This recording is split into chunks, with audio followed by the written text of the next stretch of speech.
여러분 반갑습니다.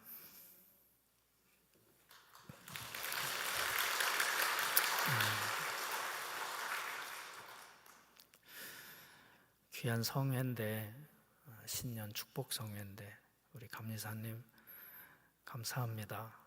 이렇게 불러주셔서, 또 우리 교육부 총무님, 또 임원들, 또 지방의 목사님들 감사드립니다. 그리고 함께 동역하는 우리 장로님들께도 감사드리고, 오늘 저녁 첫 시간인데 이렇게 많이 나와주셔서 감사합니다. 정성으로 찬양 하나님께 드려주셔서 감사하고요. 그래도 지방연합성회니까 이름 있고 유명한 강사가 와야 기대하고 좀 많이들 오시고 그러는데 부족한 종이 왔습니다. 시간 하나님께서 저를 보내신 이유가 있을 테고, 여러분 사모하시고 저와 함께 10시간 하나님 말씀을 나누면 좋겠습니다. 저는 이렇게 부흥에 많이 다니는 목사도 아니고요, 성경을 한 절 한 절 교우들과 같이 나누는 그런 목사입니다. 여러분 성경을 좀 꼭 가지고 오시면 좋겠습니다. 필기구도 좀 가져오시고, 그래서 저하고 같이 성경 한 절 한 절 이렇게 찬찬히 살펴보고 묵상하고 그 안에 담겨있는 말씀을 같이 나누고 그러면 좋겠습니다. 성경 다 가져오셨죠? 저녁 시간에는 주로 룻기 말씀을 함께 볼 거고요, 낮에는 시편에 있는 말씀을 가지고 우리들이 신앙생활하거나 인생을 살아갈 때 의문되는 일들, 좀 궁금했던, 또 신앙적으로도 풀리지 않았던 그런 일들과 문제에 대해서 좀 시편에 있는 말씀을 가지고 좀 해석을 할 거고요, 새벽에는 창세기에 있는 말씀을 중심으로 우리의 신앙을 다시 좀 세워가는 그런 말씀을 나누려고 합니다. 좀 피곤하고 어려우시겠지만 좀 마음 다잡고 꼭 예배 시간 참석하시면 좋겠습니다. 또 저는 말씀이 저희 교회에서도 설교하는 게 저는 그냥 순서대로 계속 나가기 때문에 이렇게 빠지면 꼭 연속극 안 본 것 같고, 제일 재미없는 게 연속극 재방송 보는 거잖아요.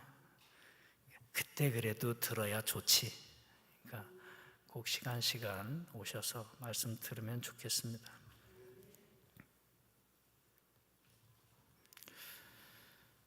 제가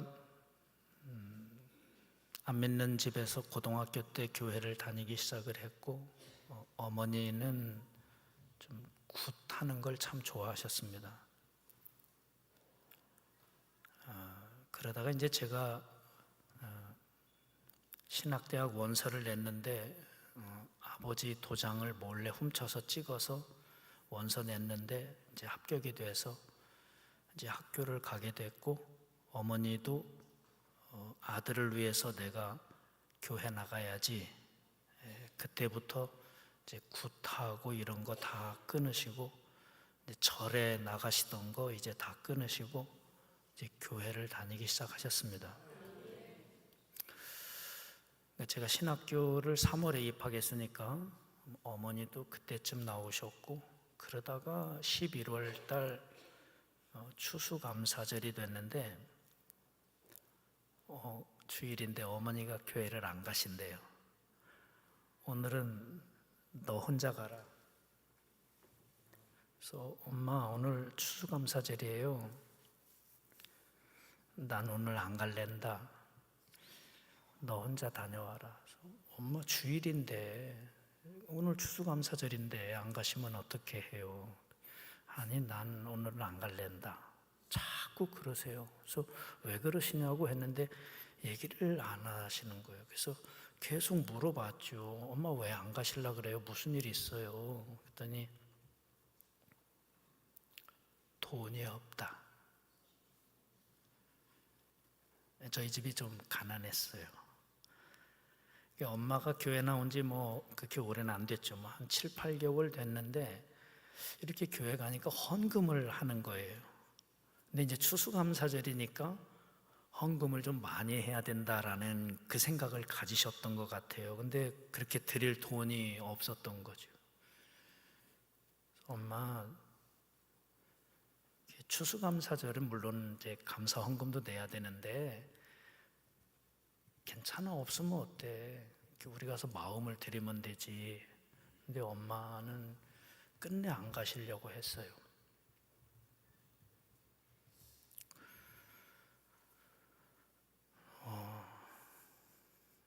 왜 교회를 다니면 돈이 없으면 안 되나? 전 신학교 1학년 때 심각한 고민을 좀 해봤습니다.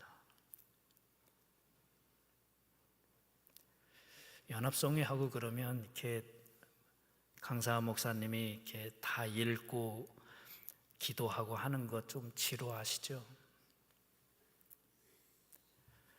제가 지금 우리 교회에서는 이제 에스라를 공부하고 있는데 에스라 말씀을 보면은 2장에 70년 포로 생활하다가 이렇게 예루살렘으로 귀환하는 사람들의 이름을 다 써놨습니다. 저는 교우들하고도 주일날 그걸 다 읽었어요. 한 사람 한 사람. 성경에 왜 이름을 기록하고 지파를 기록하고 그 가족을 가문을 왜 기록을 해놨을까요? 지루할 텐데. 근데 그 사람들 입장에서 보면 성경에 자기 이름이 기록이 되고 자기 이름이 불려질 때 그때 얼마나 감격스럽겠습니까? 저는 진심으로 하나님께 여러분들이 드린 예물을 올려드렸습니다. 그리고 하나님께서 받으시고 복을 내려주시기를 바라는 마음으로 그렇게 하나님 앞에 기도를 드렸습니다. 여러분 혹여라도 그런 마음을 안 가져주셨으면 좋겠어요. 연합성회 하고 부흥회 하면 헌금 많이 내게 하고 헌금 내게 하려고 강사가 이렇게 하고 강요하고 설득하고 저는 그러지는 않습니다. 편한 마음으로 오십시오. 저희 어머니처럼 그렇게 오십시오. 주님 앞에 오는데 이런 거 저런 거 계산하고 따지지 않았으면 좋겠습니다. 혹시라도 마음이 좀 불편하시면 헌금하지 마십시오. 그냥 몸만 오셔서 말씀 잘 들어주십시오. 억지로 하거나 인색함으로 하면 하나님은 그리 기뻐하지 않으십니다. 기쁘게 하세요.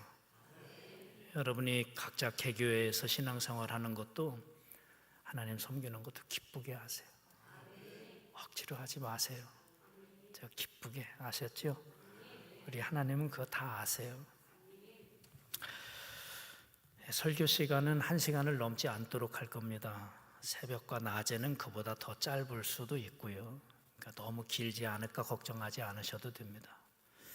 저 강사님은 한 장을 다 본다는데 한 장을 언제 설교 다 하나? 1시간 안에 다 끝낼 테니까 걱정하지 마십시오.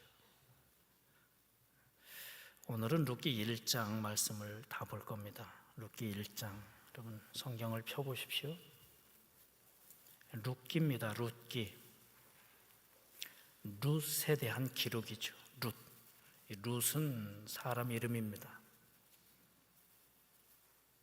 여자 이름입니다. 이 여자는 모압 여자, 즉 이방 여자입니다. 이 룻기가 기록된 때가 지금부터 한 3,000년 전입니다.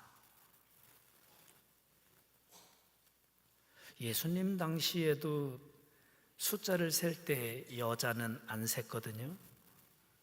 여자를 좀 하찮게 여겼나 싶습니다. 그보다도 1,000년 전입니다. 그러니 여자가 사람 대우를 받았을까 싶습니다. 그런데 모압 여자입니다. 이스라엘 백성들, 유다 백성들이 볼 때는 이방 여자입니다. 신명기에는 모압 암몬 족속은 여호와의 총회, 그 하나님의 그룹에 들어올 수 없다고 그랬습니다. 특히 모압 조상들은 이스라엘 백성들에게 몹쓸 짓을 저지르기도 했습니다. 음란한 행위를 시켜서 이스라엘 백성들을 타락시키기도 했던 그런 족속이 모압 족속이거든요. 근데 이 룻은 모압 족속의 여자입니다. 3,000년 전에. 그런데 성경에 제목이 됐습니다. 놀랍죠? 이것만 봐도 참 신비롭고 놀랍습니다. 참 신비로운 일입니다. 도대체 이 여자는 어떤 여자길래 그 3,000년 전 그 이방 여자가 이 거룩한 하나님의 말씀 성경의 제목으로 그 이름이 기록됐을까? 더 놀라운 건 이 여자는 다윗 왕의 증조 할머니입니다. 그 후손에 예수님이 나셨습니다. 와, 그러면 배워볼 만하네. 들어볼 만하네. 이 여자가 어떻게 해서 이런 엄청난 복을 받았는지 알아봐야 되겠네. 그런 생각이 듭니다. 이 여자는 도대체 어떤 여자길래 모압 여자가 다윗 왕의 조상이 됐고 예수님의 계보에 들어올 수 있었을까? 정말 이건 신비로운 일입니다. 저는 강경지방의 우리 교회 여러분들이 하나님의 신비로운 은총을 누렸으면 좋겠습니다. 하나님의 복은 신비롭습니다. 일반적인 복은 그건 복이 아닙니다. 하나님이 우리에게 주시는 복. 어떤 여자인지 어떻게 해서 이런 복을 받았는지 한번 들어가 볼까요? 들어가 보겠습니다. 1절 다 같이 읽겠습니다. 사사들이 치리하던 때에 그 땅에 흉년이 드니라. 유다 베들레헴에 한 사람이 그의 아내와 두 아들을 데리고 모압 지방에 가서 거류하였느니라. 그 사람의 이름은 엘리멜렉, 아내의 이름은 나오미, 두 아들의 이름은 말론과 기럨. 베들레헴 에브라다 사람입니다. 이때가 언제냐? 사사들이 치리하던 때입니다. 이 시대가 사사들이 치리하던 때, 이스라엘 백성들이 애굽에서 나왔습니다. 광야 40년 지내고 그리고 가나안 땅에 들어가요. 6년 동안 정복 전쟁하고 거기 정착을 합니다. 12지파별로 땅을 분배받고 그렇게 살아가기 시작한 시대, 그때가 사사시대입니다. 이 말씀은 사사시대 때 얘기입니다. 이스라엘 백성들이 광야 생활했죠. 애굽에서 노예 생활했죠. 집 없고 땅 없고 재산 없죠. 그러다가 가나안 땅에 들어갔습니다. 정착했죠. 집 지었고 땅도 생겼고. 원래 우리들 아무것도 없었지요.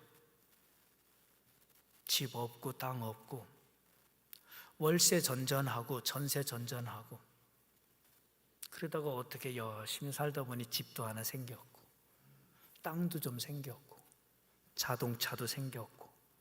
이스라엘 백성들이 그랬습니다. 아무것도 없던 그들이 집이 생겼고 땅이 생겼고 농지가 생겼고 가축들이 생겼고 살만하게 됐죠. 원래 아무것도 없었잖아요. 이렇게 생겼잖아요. 원래 노예였잖아요. 하나님이 건져내셨잖아요. 아무것도 없던 그들에게 이런 게 생겼으니 감사한 거잖아요. 하나님 은혜 감사한 거잖아요. 하나님 더 잘 믿어야죠. 하나님 더 잘 믿어야죠. 잘 됐으면 하나님도 잘 믿으셔야죠. 이스라엘 백성들은 그러지 않았습니다. 엉망이 돼버렸어요. 우상 숭배하고 하나님 제대로 안 믿었어요. 더 잘 믿어야 되는데 망가졌어요. 그게 사사시대입니다. 사사기 마지막 부분 19장, 20장, 21장 쯤에 있는 말씀 사건 하나만 잠깐 얘기해 드릴게요. 레위 지파 사람이 레위 지파는 하나님께 제사 드리는 지파입니다. 레위 지파 사람이 첩을 얻어요. 레위 지파 사람 망가진 거죠. 이 첩이 음행을 저지르고 친정으로 도망가요. 이 레위 사람이 찾아가요. 간신히 설득해서 데리고 옵니다. 데리고 오다가 날이 저물어서 베냐민 지파 동네에 들어가요. 베냐민 지파 동네의 불량배들이 처음 본 사람이 왔네? 여자가 왔네? 밤에 그 여자를 뺏어서 밤새 몹쓸 짓을 저지르고 길거리에 내동댕이 쳐서 그 여자가 죽어요. 레위 사람이 아침에 나와보니 자기 첩이 죽어 있는 거예요. 몹쓸 짓을 당하고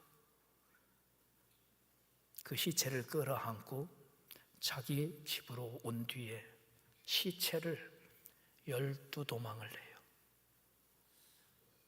그리고 이스라엘 전역에 보냅니다. 그래서 이스라엘 각 지파 사람들이 분노해요. 베냐민 지파가 이런 몹쓸 짓을 저질렀어? 그래서 이스라엘 모든 지파가 동맹을 해서 베냐민 지파를 쳐요. 다 같은 이스라엘 사람들이에요. 다 같은 교회 식구들이에요. 그런데 모든 교회 식구들이 이 베냐민 지파, 그 한 지파를 완전히 다 진멸해요. 다 죽여요. 600명만 간신히 도망가서 살아. 그게 사사시대에 있었던 얘기예요. 완전히 망가졌죠. 하나님 없죠. 자기들 멋대로죠. 자기들 하고 싶은 대로. 하나님이 없어요. 다시 1절 읽으십시오. 사사들이 치리하던 때 그 땅에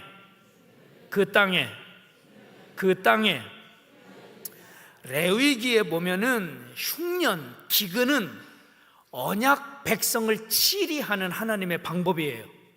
너희들이 내 계명과 율례를 잘 지켜 행하면 내가 너희들의 모든 하는 일을 풍요롭게 해주겠다.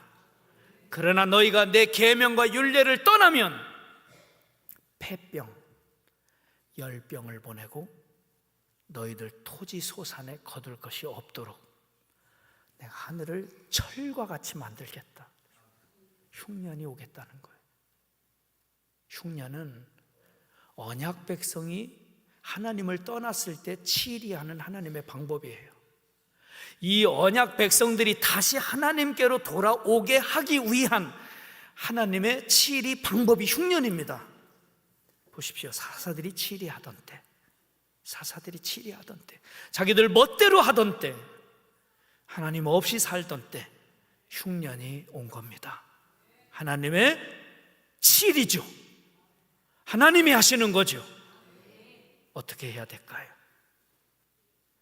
내 삶에 갑자기 흉년이 오면, 경제적 흉년이 오고 건강에 흉년이 오고 우리 가정에 어려운 일이 왔을 때 어떻게 해야 될까요? 어떻게 해야 될까요?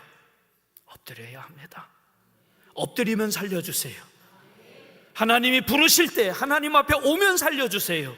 이것이 하나님의 치리 방법이고 하나님이 회복시켜 주시는 방법이에요.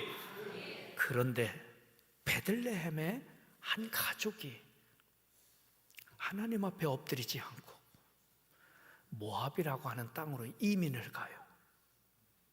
저 모압 땅에는 먹을 게 있는 것 같아. 우리 잠깐 다녀와야 돼. 1절 다시 읽으십시오. 사사들이 치리하던 때 그 땅에 흉년이 드니라. 유다 베들레헴의 한 사람이 그의 아내와 두 아들을 데리고 어디로? 베들레헴에서 약 100km 정도 떨어져 있는 모압 족속 거기에 가서 뭐 합니까? 거류하러 갑니다. 여기 2절에 나오는 엘리멜렉이라고 하는 사람은 흉년이 와서 먹을 게 없으니까 식구들 데리고 잠깐 거류하러 가자. 이 거류라는 단어는 잠깐 다녀오마 그런 뜻입니다. 우리 잠깐 다녀오자. 요것만 지나가면 오자. 교회 다니시다가 잠깐 쉬어야지 하지 마십시오. 방학해야지 그런 거 하지 마십시오. 힘들다고, 속상하다고, 어렵다고 잠깐 쉬어야지 하지 마십시오. 잘 이겨내십시오. 아셨죠? 이 사람은 잠깐 쉬러 가야지, 잠깐 이 어려움을 모면하러 가야지. 그게 거류라는 단어입니다. 거류라는 단어는 그런 뜻이에요. 내가 쇼핑 갔다 와야지. 여러분 마트 가서 살러 갑니까? 그런 마음으로 간 거예요. 이 어려움만 이겨내려고. 그런데 2절 끝에 가보니 그들이 어디 가서 뭐라고 나옵니까? 거기 점점 살게 됐다는 말이에요. 잠깐 다녀오려고 갔는데 그냥 거기 살게 됐다. 거기가 익숙해졌다 그런 말입니다. 그러다가 3절 나오미의 남편 엘리멜렉이 죽어요. 나오미와 두 아들만 남아요. 이 나오미가 남편이 죽고 마음이 조급했는지 이렇게 생각할 수도 있잖아요. 아버지가 돌아가셨으니까 두 아들을 불러놓고 얘들아 얼른 교회로 다시 가자. 우리 베들레헴으로 다시 가자. 우리 얼른 하나님께로 다시 가자. 근데 이 나오미는 그렇게 안 했어요. 얘네들 둘을 거기서 결혼을 시켜요. 모압 여자하고. 4절 모압 여자 중에서 그들의 아내를 맞이해야 했는데 하나의 이름은 오르바요, 하나의 이름은 룻이더라. 룻이라는 여자가 이렇게 해서 이 집에 결혼한 여자였구나. 그들이 거기에 거주라는 단어가 나옵니다. 처음엔 거류하려고 간 거예요. 잠깐 다녀올까? 그러다가 거기 가서 점점 살게 된 거예요. 어쩔 수 없이. 그러다가 아예 거주했다라는 말은 거기 그냥 정착하려고 뿌리 내렸다 그런 말입니다. 그런 지 10년쯤 5절 읽겠습니다. 말론과 기럨 두 사람이 다 죽었습니다. 그 여인은 두 아들과 남편의 뒤에 남았습니다. 불쌍해졌죠, 이 여자가. 아들과 남편 뒤에 남았다라는 이 단어는 이 여자는 이제 텅 비었다 그런 말이에요. 텅 비었다. 아무것도 없다. 그냥 텅 비었다. 6절 그 여인이 모압 지방에서 여호와께서 자기 백성을 돌보시사 그들에게 양식을 주셨다 함을 듣고 이에 두 며느리와 함께 일어나 모압 지방에서 돌아오려 하여. 텅 비어있는 이 여자가 소식을 들어요. 고향 소식을.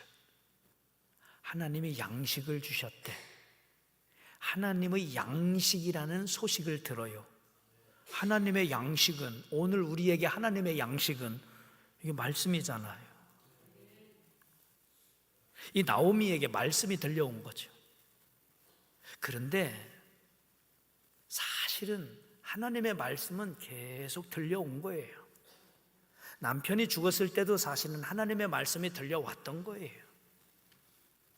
거기 가서 거주하고 거류하고 살면서 끊임없이 마음속엔 하나님이 부르시는 하나님의 말씀이 들려왔어요. 우리는 계속해서 하나님의 말씀을 듣습니다. 주일에도 듣고 저녁에도 듣고 수요일에도 듣고 속회에서도 듣고 금요일에도 듣고 우린 끊임없이 하나님의 말씀 듣습니다. 일하다가도 듣고 운전하다가도 듣습니다. 우리에겐 끊임없이 하나님의 말씀이 들려옵니다. 이 나오미도 계속 하나님의 말씀이 들려왔습니다. 그런데 지금은 텅 비었잖아요. 아무것도 없잖아요. 여기가 텅 비니까 그동안 이렇게 들려오던 말씀이 귀로 들려오는 게 아니라 텅 빈 내 마음 심령 속에 말씀이 들어온 거예요. 그래서 여기 듣다라는 단어가 샤마입니다. 심령으로 영접했다. 하나님의 말씀, 하나님이 주신 양식, 고향 소식, 하나님이 부르는 소식, 하나님께서 이리 와라 왜 거기 가 있어 하는 이 말씀, 이게 그동안에는 귀로 들렸는데 이제 여기로 들릴 거예요. 여기로 영접한 거예요. 정말 그렇더라고요. 애들을 키워보니까 알겠죠. 너 왜 이렇게 엄마 말을 안 들어? 걔가 엄마 말을 귀로 안 들은 거예요? 걔 귀머거리예요? 귀로는 들었는데 그대로 안 하니까 너희놈의 새끼 왜 이렇게 말 안 듣냐?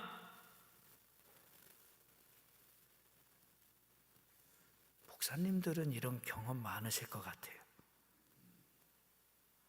아이고, 우리 장로님, 우리 권사님 왜 이렇게 말씀을 그냥 한 귀로 듣고 한 귀로 흘리고, 그런 경험이 있으실 겁니다. 여러분 말씀을 영접하세요. 말씀을 듣는 게 아니에요. 영접하는 거지. 그래서 여기 듣다라는 단어가 지각동사예요. 귀로 듣는 감각동사가 아니에요. 우리는 하나님의 말씀을 영접하고 듣고 깨닫고 받아들이고 순종하는 거지 귀로 듣는 게 아니에요. 감각이 아니에요. 그렇게 들으니까 하나님이 부르는 소리도 못 듣고 하나님이 복 주시는 것도 모르고, 이 나오미는 지금 아무것도 없으니까 그러니까 하나님 말씀을 영접한 거예요. 이렇게 받아들인 거예요. 하나님이 나를 부르시는구나. 하나님이 나를 부르시는구나. 하나님이 나를 버리지 않으셨구나. 하나님이 나를 버리지 않으셨어? 나 아무것도 없는데, 나 재산도 없고 남편도 없고 아들도 없고 아무것도 없는데 하나님은 나를 버리지 않으셨구나. 하나님께 가자. 돌아오려 하여. 돌아오려 하여라는 말은 돌아섰다는 말이에요. 여기 모압에 있던 걸 돌아섰다는 말은 이게 복이에요. 여러분, 진짜 축복은 내가 하나님 말씀 듣고 돌아서는 거예요. 하나님께로. 그게 축복의 시작입니다. 그랬더니 두 며느리가 따라 나서요. 같이 나옵니다. 읽어볼까요? 7절.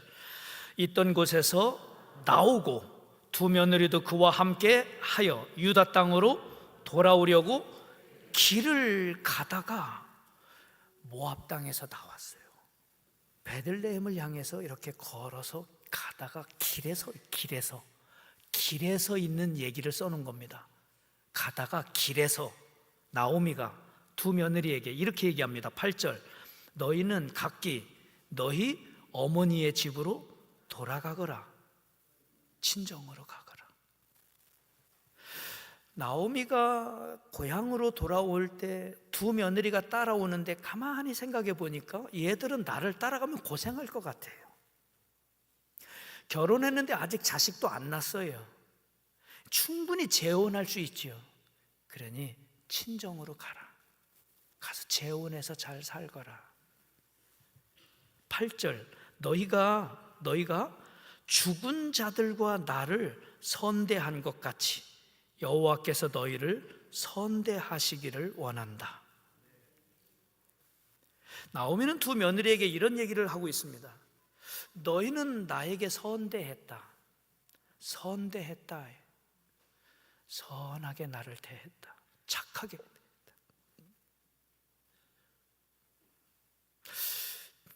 여러분, 며느리들이 시어머니에게 늘 선대해요? 이 집은요, 엄청난 상처가 있는 집안입니다. 남편 죽고 두 아들 죽고 찢어질 대로 찢어진 집안입니다. 나오미 집안은 베들레헴 유다 땅에서 모압 땅에 와서 살고 있는, 이 모압 사람들이 볼 때는 이 유다 사람들이 자기들을 엄청 무시하는 그런 사람들입니다. 근데 이들이 결혼해서 한 식구가 된 거예요. 쉽지 않은 가족이죠. 과연 이들이 살아갈 때 늘 착하게만 대했을까? 여러분, 교회 안에 굉장히 다양한 사람들이 살죠. 굉장히 다양한 식구들이 있습니다. 모두가 다 서로에게 서로를 선대해요. 여러분, 교회 식구들이 다 착해요? 10이면 10, 100이면 100? 그렇지 않아요. 살다가 무슨 어려운 일이 있고 힘든 일이 있으면 그 사람 좀 까탈스러워지잖아요. 이 집도 그런 집입니다. 그런데 나오미는 뭐라고 얘기하냐면, 길을 가다가 두 며느리를 세워놓고 너희들 친정으로 가거라. 너희들은 나를 선대했다. 고맙다. 하나님이 너희들을 선대해 주시기를 바란다. 저는 이걸 보면 이 나오미라는 여자가 원래부터 이렇게 마음이 착한 여자였는지, 아니면 남편도 죽고 아들도 죽고 아무것도 없으니까 이젠 내가 하나님만 믿을 거야 라고 생각하면서 마음이 선해진 건지 그건 잘은 모르겠어요. 근데 이 말하는 걸 보면 이 나오미는 이젠 하나님밖에 없는 사람 같아요. 여러분, 우리가 하나님밖에 없는 사람 돼야 선한 사람 됩니다. 난 이제 하나님만 믿을 거야. 난 이제 하나님밖에 없어. 그래야 이것저것 따지지 않고 까다롭지 않고 착해지고 그러는 거예요. 나오미는 그런 사람 된 것 같아요. 그러니 친정으로 돌아가거라. 9절, 여호와께서 너희에게 허락해서 남편의 집에서 우위로 받기를 원한다. 재혼해서 잘 살거라. 그랬더니, 그리고 그들에게 입을 맞추며 헤어지려고 해요. 그랬더니 10절, 그들이 막 울면서 시어머니에게 아니니이다. 우리는 어머니와 함께 어머니 백성에게로 가겠습니다. 11절 읽어보십시오. 나오미가 내 딸들아 돌아가라. 너희가 어찌 나와 함께 가려느냐. 그러면서 이 나오미가 계대결혼법에 대한 설명을 해줘요. 유다 백성들은 계대결혼법이 있습니다. 이게 뭐냐면, 큰아들이 결혼했는데 자식을 낳지 못하고 죽어요. 그러면 그 밑에 남동생이 형수와 결혼해서 대를 이어주는 거예요. 그 밑에 남동생도 아들을 낳지 못하고 죽으면 그 밑에 남동생이. 그래서 유다 백성들은 자손이 끊어지지 않게 하려고 하나님이 계대 결혼법이라고 하는 걸 만들어 놓은 거예요. 근데 나오미가 그런 얘기를 합니다. 너희들 계대 결혼법으로 생각해 봐도 우리 집엔 남자가 없어. 남자가 있어야 너희들이 그 남자하고 결혼해서 대를 잇지. 그리고 생각해 봐라. 내가 언제 결혼해서 아들 낳아서 그 아들이 커서 너희들하고 결혼하냐. 우리 집은 대를 잇기 어렵게 됐어. 힘들어. 나도 늙었어. 그러니 돌아가거라. 너희 친정으로 가서 잘 살거라. 그게 11절, 12절, 13절 말씀입니다. 그랬더니 14절 읽어볼까요? 그들이 소리를 높여 다시 울다가 누구는? 오르바는 그의 시어머니에게 입 맞추고 떠나갑니다. 그런데 누구는? 룻은 그를 붙쫓았다라는 말은요, 붙들고 매달렸다는 말이에요. 어머니, 전 어머니하고 갈 거예요. 그러니까 어머니가 얘야, 너도 가, 얼른 가. 네 동서도 갔잖아. 너도 가. 15절입니다. 나오미가 이르되 보라, 네 동서는 그의 백성과 그의 신들에게로 돌아가나니 너도 너의 동서를 따라 돌아가라. 룻이 찬찬히 읽으십시오. 다 같이. 룻이 이르되 내게 어머니를 떠나며 어머니를 따르지 말고 돌아가라 강권하지 마옵소서.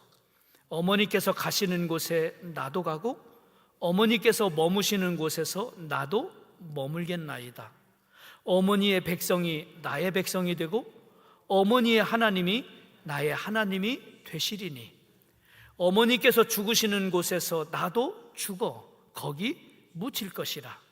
만일 내가 죽는 일 외에 어머니를 떠나면 어머니께서 여호와께서 내게 벌을 내리시고 더 내리시기를 원하나이다 하는지. 이게 며느리 룻이 한 말입니다. 얘야, 너도 친정으로 가거라. 네 동서는 돌아갔잖니? 어머니, 내게 어머니를 떠나며 어머니를 따르지 말고 돌아가라 강권하지 마옵소서. 어머니께서 가시는 곳에 나도 가고 어머니께서 머무시는 곳에 나도 머물겠나이다. 어머니의 백성이 나의 백성이 되고 어머니의 하나님이 나의 하나님이 되시리니 어머니께서 죽으시는 곳에서 나도 죽어 거기 묻힐 것이라. 죽는 일 외에 내가 어머니를 떠난다면 하나님이 나에게 벌을 내리시기를 원합니다.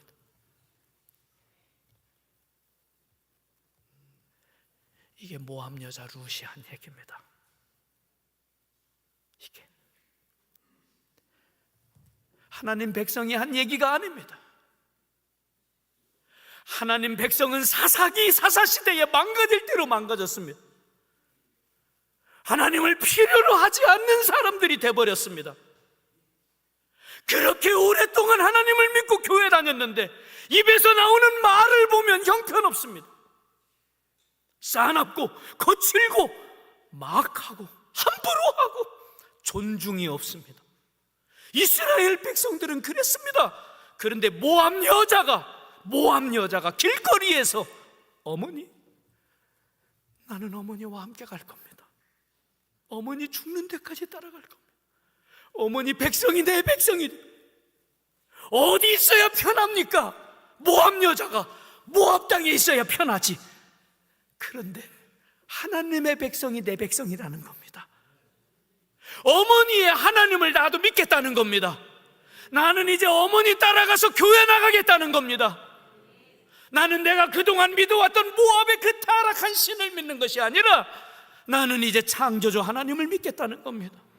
어머니, 나를 친정으로 가라고 하지 마십시오. 나 어머니 따라갈 겁니다. 죽는 데까지 따라갈 겁니다. 어머니 곁에 묻힐 겁니다. 어머니의 하나님이 나의 하나님입니다. 나는 하나님만 믿겠습니다. 어머니 따라가겠습니다. 어머니를 따라가겠습니다. 이게 길거리에서 있었던 일입니다. 길 가다가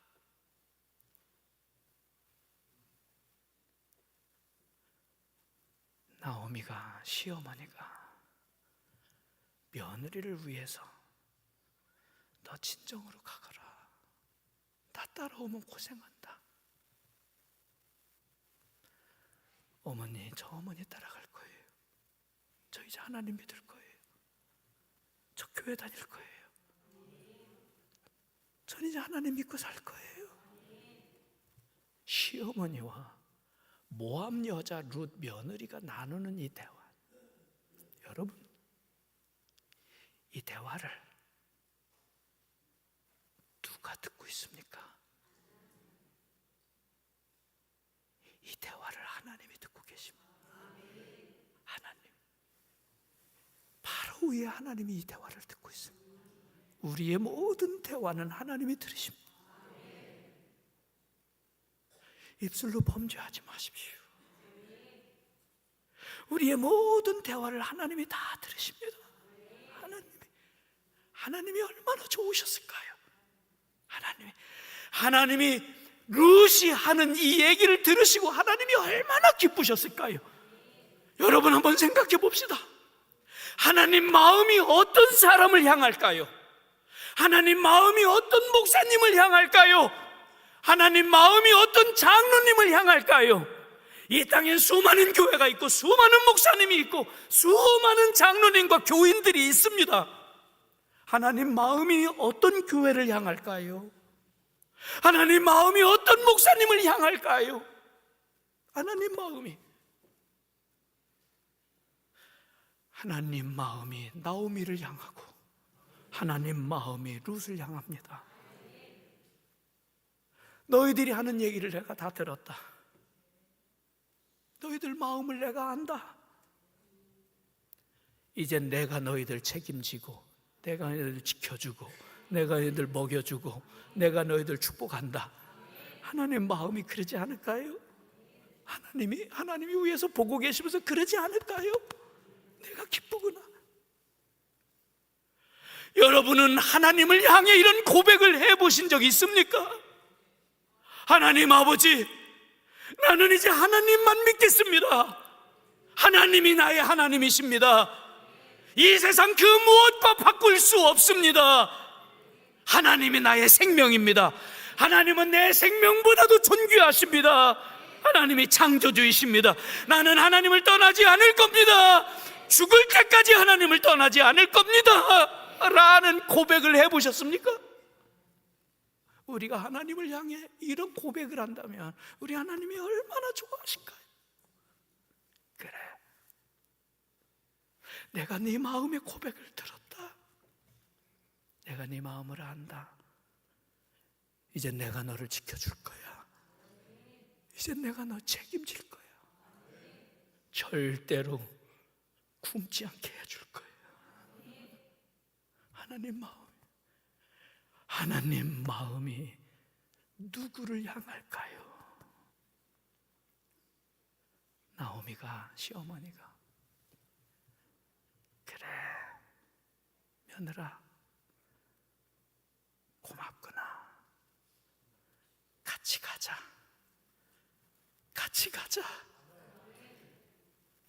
하나님만 믿자. 너 나 따라서 베들레헴 가면 별 얘기 다 있을 텐데, 교회 떠났다가 한참 만에 돌아오면, 다시 돌아올 때 남편도 죽고 두 아들도 죽고 모압 여자 며느리를 데리고 왔다면 그 교회에 얼마나 말이 많을까요? 여러분, 교회 떠났다가 다시 교회 나오기 쉽습니까? 얼마나 어렵습니까? 혹여라도 그런 교인이 있으면 떠들지 말고 그저 따뜻하게 맞아주십시오.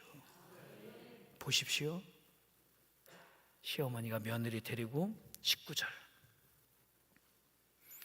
이에 두 사람이 베들레헴까지 갔더라. 베들레헴에 이를 때 온 성읍이 그들로 말미암아 떠들며 이르기를 이가 나오미냐 그럽니다. 그래도 이 두 사람은 어디까지? 베들레헴까지 갔습니다. 베들레헴까지.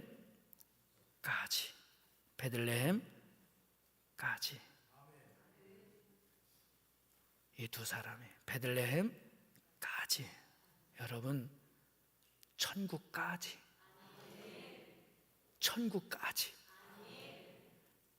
나오미가, 며느라, 저기 보이는 데가 베들레헴이야.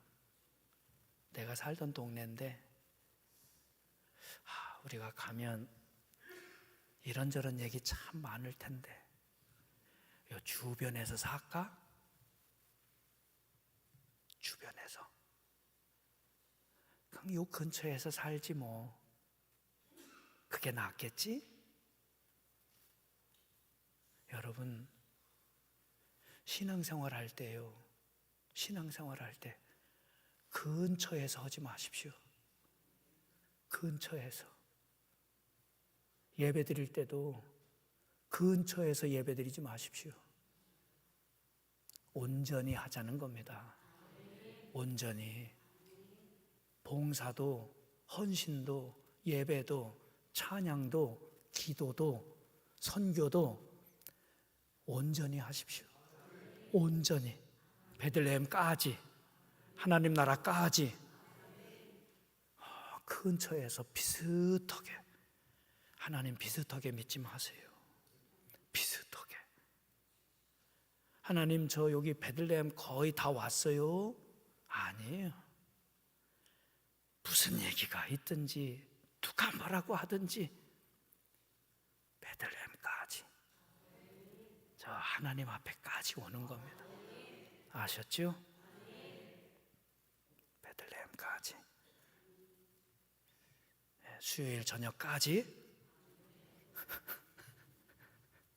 저녁에만 비슷하게 나오지 마시고 새벽에도 나오시고 저녁에도 나오시고 새벽까지 저녁까지. 아멘 안 하시네. 아멘을 또 하셨네. 그러니 이걸 어떡하나? 내일 보겠습니다.